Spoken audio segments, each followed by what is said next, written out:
If you want awesome products at great prices, check out the in the description. The international community is reeling from the Israeli military's deeply unsatisfactory conclusion regarding the tragic deaths of 15 Palestinian medics and rescue workers in Rafah last month. The UN's humanitarian agency, the Palestine Red Crescent Society, PRCS, and Gaza's Civil Defense Service have issued a resounding condemnation of the investigation's findings, which attributed the killings to mere professional failures. This dismissive assessment is utterly unacceptable, a stark insult to the memory of the victims and a blatant disregard for the fundamental principles of accountability and justice. The IDF's initial claim that the medics' vehicles lacked emergency signals when troops opened fire crumbled spectacularly in the face of irrefutable mobile phone footage.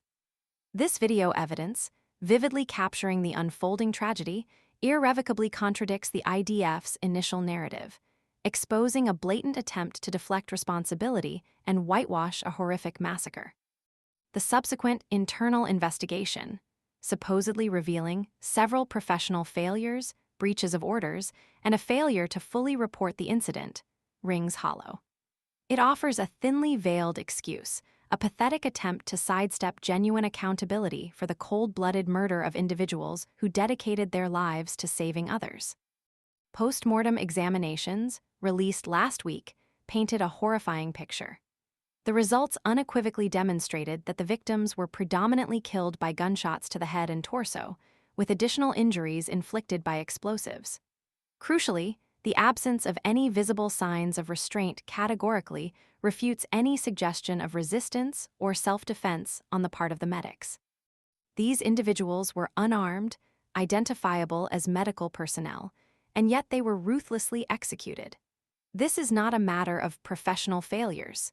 It is a blatant violation of international humanitarian law and a chilling manifestation of a culture of impunity.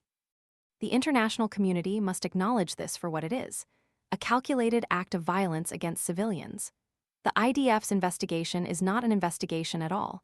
It is a carefully crafted narrative designed to shield perpetrators from justice. This deliberate obfuscation cannot and should not be tolerated. The UN, PRCS, and Gaza's Civil Defense Service are right to reject this sham investigation. Their condemnation is not just a reaction, it is a call for action. The ongoing pattern of impunity surrounding Israeli military actions in the occupied Palestinian territories cannot be ignored. The U.S. State Department's annual Human Rights Report for 2023 paints a stark picture. Less than 1% of complaints filed against Israeli troops resulted in convictions. This statistic speaks volumes about the systemic failure to hold perpetrators accountable, fostering a culture where violence against Palestinians is not just tolerated, but arguably encouraged. This is not simply a matter of individual misconduct. It is a systemic problem demanding urgent international intervention. The deaths of these 15 Palestinian medics and rescue workers are not isolated incidents. They represent a tragic culmination of years of unchecked violence, a clear demonstration of the devastating consequences of a system that prioritizes impunity over justice.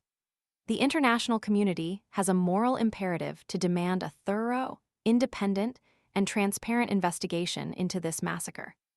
The world cannot stand idly by while such blatant violations of human rights continue without consequences. We must demand justice for the victims and their families. We must demand an end to the culture of impunity that allows such atrocities to occur. Silence is complicity. The international community must act decisively to ensure that those responsible for this horrific crime are held accountable and that such tragedies are never repeated. The victims deserve justice. Their families deserve justice. And the Palestinian people deserve peace and security. The world must demand that this investigation is reopened, conducted by an independent international body, and that those responsible are brought to justice. Anything less is a betrayal of humanity. The weight of this tragedy demands a response far exceeding the hollow pronouncements and inadequate investigations offered thus far. The world must act, and it must act now.